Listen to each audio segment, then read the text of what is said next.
जय श्री ओम नमः सिद्धेभ्यः। जय श्री ओम नमः सिद्धेभ्यः। जय श्री ओम नमः सिद्धेभ्यः। पंच परमेष्टि भगवान के आचार्य श्री गुरुवर कुंद कुंद महाराज के आचार्य श्री गुरुवर विद्यासागर महाराज के परम पूज्य जगत पूज्य निर्यापर श्रवण मुनि पुंग सुधा सागर जी महाराज की, समस्त मुनि संघ की जय।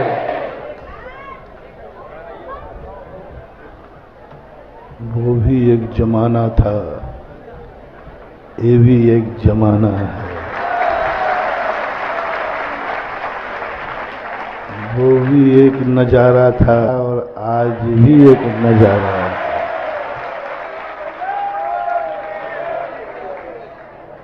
जमाना सदा एक सा नहीं रहता। जमाना की जो परिवर्तनशील स्थिति है वही वस्तुतः हमें नाना प्रकार के अनुसंधान कराती है और हमें विकास का मौका देती है, और हम जीरो से हीरो की तरफ, हीरो से जीरो की तरफ परिवर्तन होता हुआ व्यक्ति नाना प्रकार की उपलब्धियां करता है कि हमारे मन में, हमारे ज्ञान में हर मिटती हुई क्रिया को वो बीज बना ले गए। हर मिटती हुई क्रिया को, हर मिटते हुए संस्मरण को, हर बिकते हुए विचार को यदि वो बीज बना लेता है तो लगता है बीज मिटता है, मिटता नहीं है, फसल उगती है।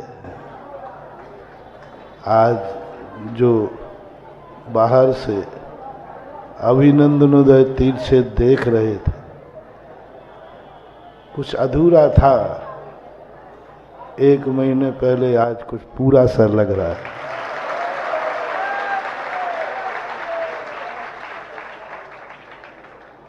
वो भी एक नजारा था और ये भी एक चातुर्मास का प्रवेश हुआ था। वो एक नजारा था, एक दृष्टि थी, एक सोच था चातुर्मास का। आज वह सोच नहीं है, आज सोच है पंच कल्याणक का। हर व्यक्ति का विचार बदला है, हर व्यक्ति का सोच बदला है, और मेरे प्रवेश करने का भी ढंग बदला है। उस समय आए थे, चातुर्मास की विचार रहता है, साधना रहती है, सोच रहता है चतुर्मास में कुछ साधना करना है, कुछ उपलब्धियां करना है, कुछ साल भर के लिए कमाई करना है, साल भर के लिए अपने आप में एक शक्ति का अर्जन करना। साधु का चतुर्मास साधु के लिए बहुत बड़ी शक्ति का मास होते। उनमें जो वो अद्भुत कमाई करता है, अचिंतनीय कमाई करता है, वो उनकी संकल्प शक्ति में पहले दिन से ही शुरू हो जाता है। जैसे ही वह संकल्प करता है कि हमें अब 4 महीने एक स्थान पर स्थिर रहना है, उसका सब कुछ स्थिर हो जाता है, सब कुछ विचार भी स्थिर हो जाते हैं। सब प्रकार के विचार खत्म होकर कंसंट्रेशन ऑफ माइंड, एक ऐसी स्थित प्रज्ञ की स्थिति बन जाती है जिनका मन भी स्थित प्रज्ञ, जिनका ज्ञान भी स्थित प्रज्ञ, जिनकी क्रियाएं भी स्थित प्रज्ञ, स्थिति के अलावा कुछ है ही नहीं। उसमें कुछ मिटता नजर नहीं आता, सब कुछ शाश्वत नजर आता है। चातुर्मास की सबसे बड़ी स्थिति होती है सत और शाश्वत सत्ता की अनुभूति, स्थिति की अनुभूति। सबको स्थित कर दो, विचारों को भी स्थित कर दो, और जब व्यक्ति स्थित हो जाता है और उसके साथ ज्ञान की धारा और बह जाए तो स्थित प्रज्ञ हो जाता है। और स्थित प्रज्ञ जब साधु होता है, समझ लेना वो एक बहुत शक्तियों का भंडार अर्जन करना शुरू हो जाता है। बहुत सारी आत्मिक सिद्धियां, प्रसिद्धियां नहीं, सिद्धियां स्वतः ही जागृत होती, एक के बाद एक। इसलिए मैं कह रहा हूं, वो भी एक नजारा था और आज आया हूं।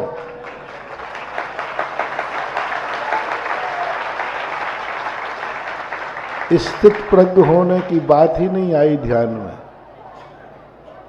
प्रवेश करते सोचा कि मैंने कहा अब क्या करूंगा। उस समय तो आया था तो बोला था चतुर्मास करूंगा और साधना करूंगा। अब प्रवेश कर रहा था स्टेशन के पास तो मन से पूछा अब क्या करेगा। बोले उस समय साधना किए, अब प्रभाव ना करे कोई और क्या करेगा। चातुर्मास साधना का समय रहता है और शेष समय, हाँ, तो साधना का तो कार्य ललितपुर में हो चुका और उसके बाद हम कई थाने बदल करके आ रहे हैं। यहाँ से गए तो बांसी पड़ा, बांसी से जखौरा, जखौरा से सतोदय, सतोदय से देलवाड़ा, देलवाड़ा से जाखलोन, जाखलोन से देवगढ़ और देवगढ़ देवोदय, देवोदय है और फिर आए शांतोदय, फिर आए जाखलोन, फिर पुनः अब मैं यहाँ पुनः शब्द इसलिए नहीं लगा रहा हूँ, अब तो नया शब्द लगा रहा हूँ, पुनः शब्द नहीं, क्योंकि साधना के लिए आया होता फिर से तो पुनः लगाता। वो तो अब पुनः तो गया, अब नया है प्रभावना का। सबका एक मूड, सबके चेहरों पर एक प्रभावना की झलक है और प्रभावना में एक ऐसी संपत्ति, साधना में साधु की कमाई होती है और प्रभावना में श्रावक के भंडार भरते हैं। साधु दो ही चीजों में रहता है, अंतर जाता है तो स्वयं का भंडार भरता है और बाहर देखता है तो जगत का भंडार भर देता है। प्रभावना में साधु का खर्च ज्यादा होता है, कमाई कम होती है। साधना में कमाई ही कमाई होती, खर्च, प्रभावना में खर्च तो ज्यादा होता है, कमाई कम होती है। और तुम्हारे लिए जब साधना में साधु चला जाए तो तुम्हारा बंद का, और प्रभावना में साधु आ जाए तो बस श्रावक का माला माल समझना चाहिए। 9 गजरत की प्रभावना अभी भी मंडी वाले याद करते हैं। अब 11 रथों की प्रभावना देखना क्या नजारा लाती है।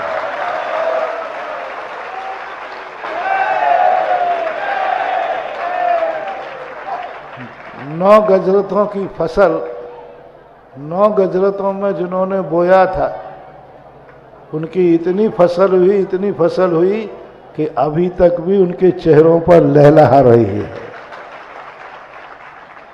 और अब 11 रथों की जो फसल है, प्रभावना है, आप गृहस्थों के लिए चारों तरफ की एक कहना चाहिए सारंग है, सारंग।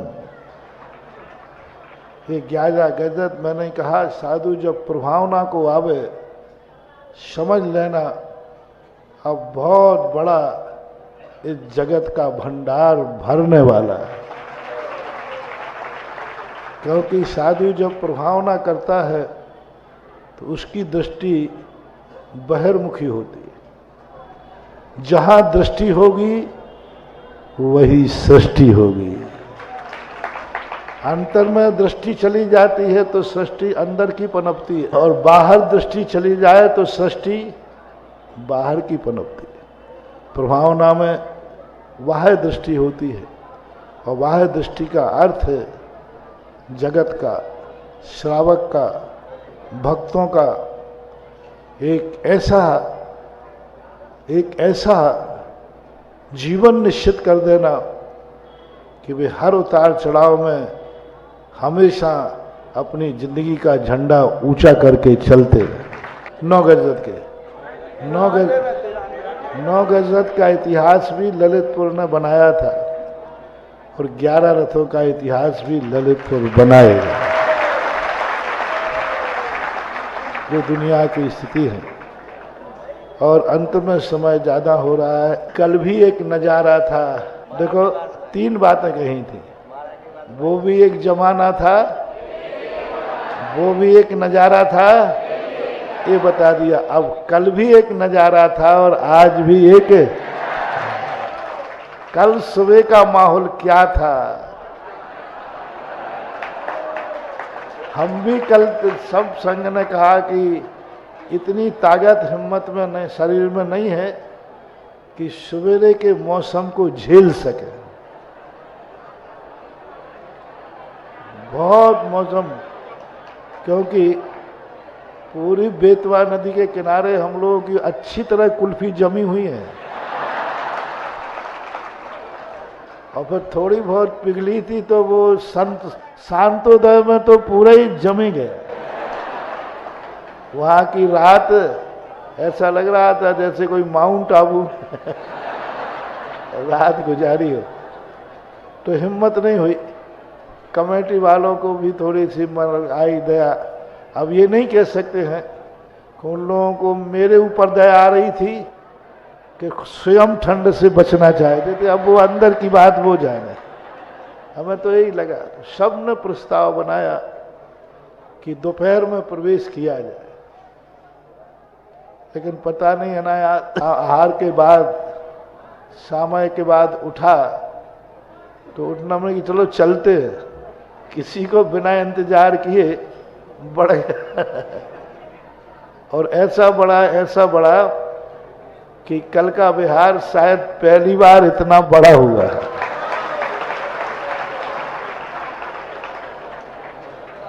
और रात में सब लोगों ने लेट लगा, बाकी हम तो यहाँ बिल्कुल ठीक, मौसम ने तो ठीक समय पर अपनी छाता खोल दिया था, लेकिन आप लोगों ने टाइम कल के मौसम को देख के रखा। देखो आज रवि पुख नक्षत्र है, और रवि पुख नक्षत्र ने और आपके होने वाले 11 गजत रथों ने और आपकी सब भावनाओं ने आज सबसे बड़ा सगुन कर दिया कि सूर्य अपनी पूरी शक्ति के साथ प्रकट हुआ।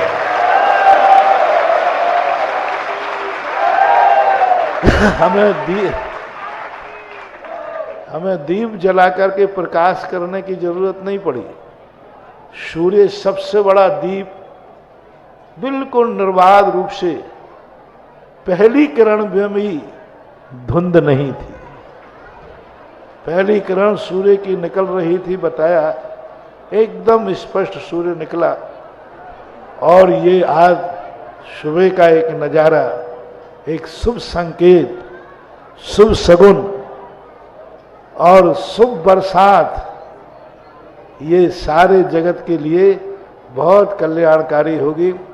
अब यही है, ऊपर से तो सब सगुन शुभ हैं।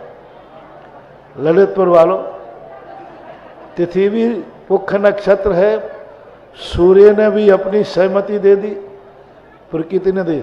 अब अंदर का मुहूर्त तुम्हारा कैसा है तुम जानो, तुम्हारा अंदर को भी आप इतना ही निर्मल कर लो जितना निर्मल आकाश में आज सूर्य है। इस पंच कल्याणक महोत्सव में सब प्रकार के विकल्प, द्वंद्व, व्यसनी व्यसन छोड़ देवे, कंजूस कंजूसी छोड़, कंजूसी छोड़ देवे, कसायवान छोड़ देवे, राग द्वेष वाला, राग द्वेष सब छोड़ करके आज सौगंध करे कि जब सूर्य ही पूर्ण निर्मलता के साथ बाहर ने संकेत दे दिया तो अंतर का सूर्य भी हमारा भी निर्मल ही रहेगा। बताते जब पंच कल्याणक के महोत्सव होते हैं 6-6 महीने पहले नगर के सारे मनोमालिन्य दूर हो जाते, बाह्य गंदगी दूर हो जाती है, पृथ्वी कंटक रहित हो जाती है, कांच के समान, दर्पण के समान निर्मल हो जाती है, सबकी दरिद्रताएं दूर हो जाती है, सब बैर भाव भूल जाते हैं, यहाँ तक कि राजा समस्त बंदी जनों को, जो महान दुश्मन होते हैं, जो युद्ध होते थे ना पहले, उन बंदी जनों को भी मुक्त कर देते हैं और सारे दुश्मनों को भी अपने यहाँ निमंत्रण दे करके और महोत्सव मनाते हैं।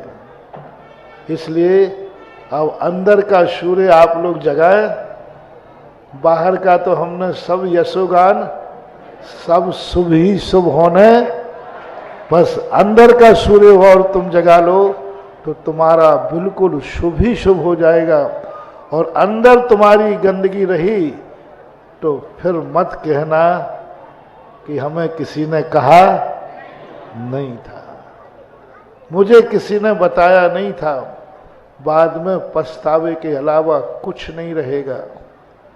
बाद में तुम कहोगे महाराज मुझे किसी ने बताया नहीं, तो हम कह देंगे कि हमने 8 तारीख 8 जनवरी रवि पुख नक्षत्र में प्रातः 10:55 पर मैंने पहले से ही आगाज कर दिया था। और तुम्हें मालूम है इस मुख से जो आगाज हो जाए वही आवाज जिंदाबाद हो जाती है।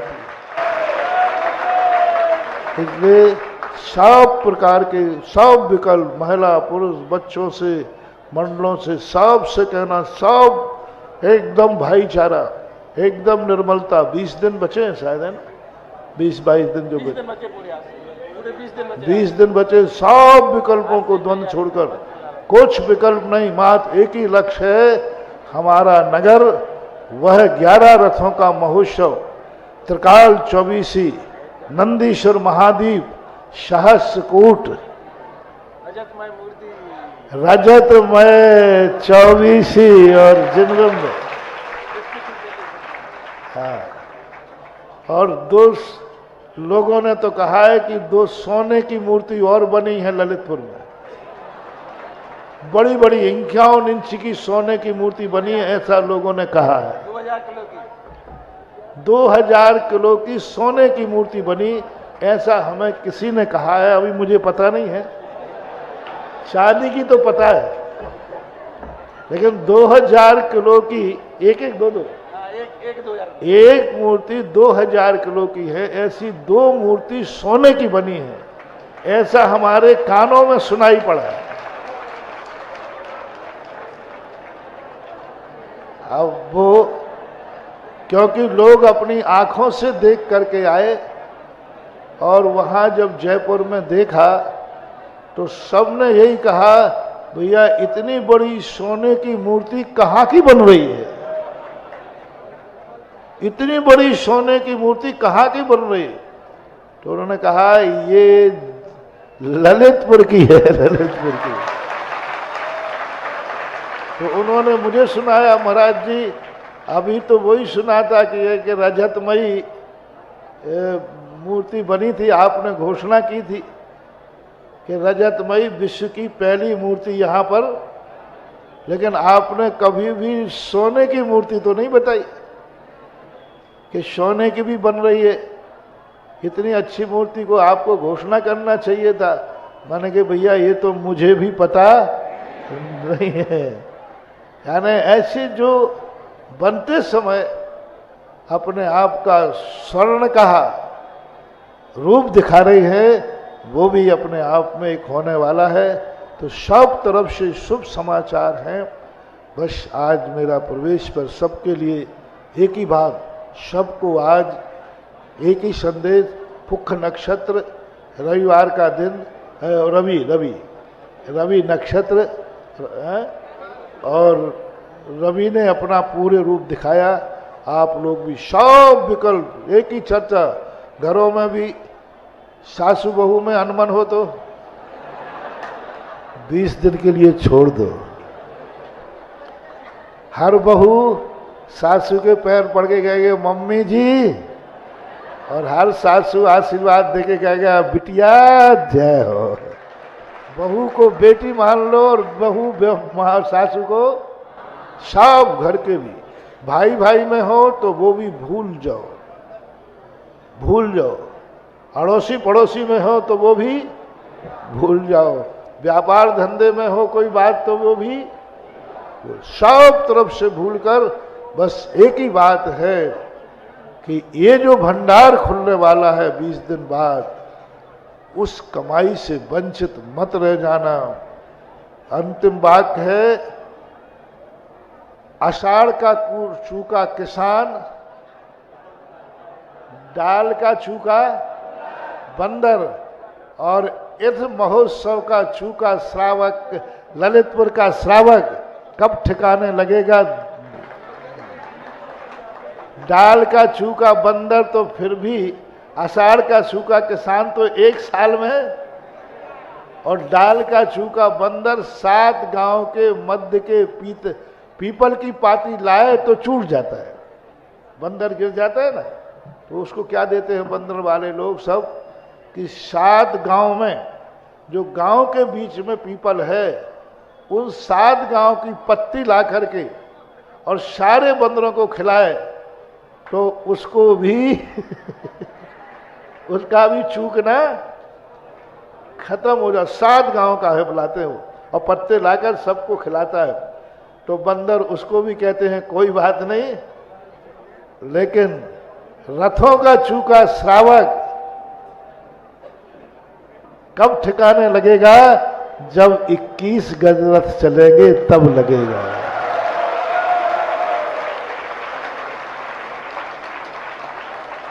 कितने कह दिया, अब कह दिया तो कह दिया।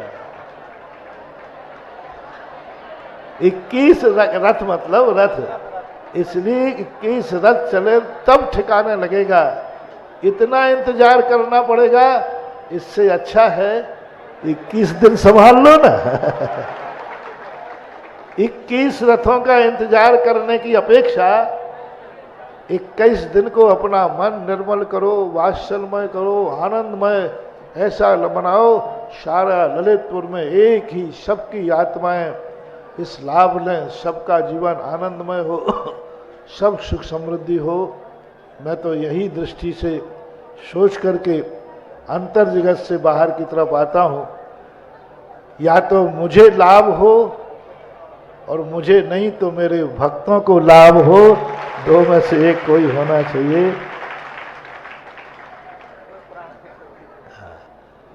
बस आज इतना ही, सबके लिए आशीर्वाद। महावीर भगवान।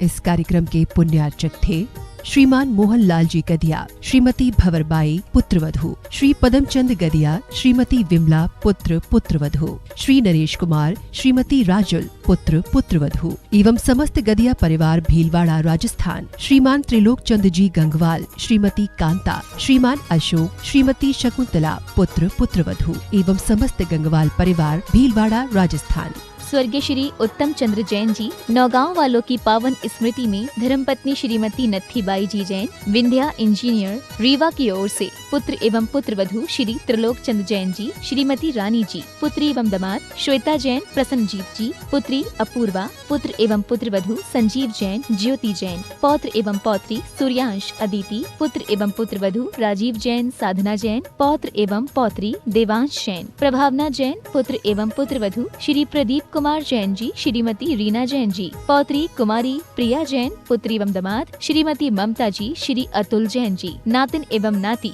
मेनका जैन, परी जैन, हार्दिक जैन। श्री महावीर प्रसाद जैन, श्रीमती जतन देवी। श्री कमल जैन, श्रीमती अनीता जैन। श्री मुकेश जैन, श्रीमती मैना जैन। तपेश जैन, मितुला जैन, अनुषा जैन, कृति जैन, स्नेहा जैन, दार्शनी जैन, महिपाल जैन, मीनाक्षी जैन, शुभम जैन, मर्यादा, कृतिका एवं समस्त परिवार। फर्म श्री द्वारिका मार्बल, कथन एक्सपोर्ट, यथार्थ emerald stone, Riddhi Siddhi mining, तलाई, काकरोली वाली, जिला राजसमंद, राजस्थान।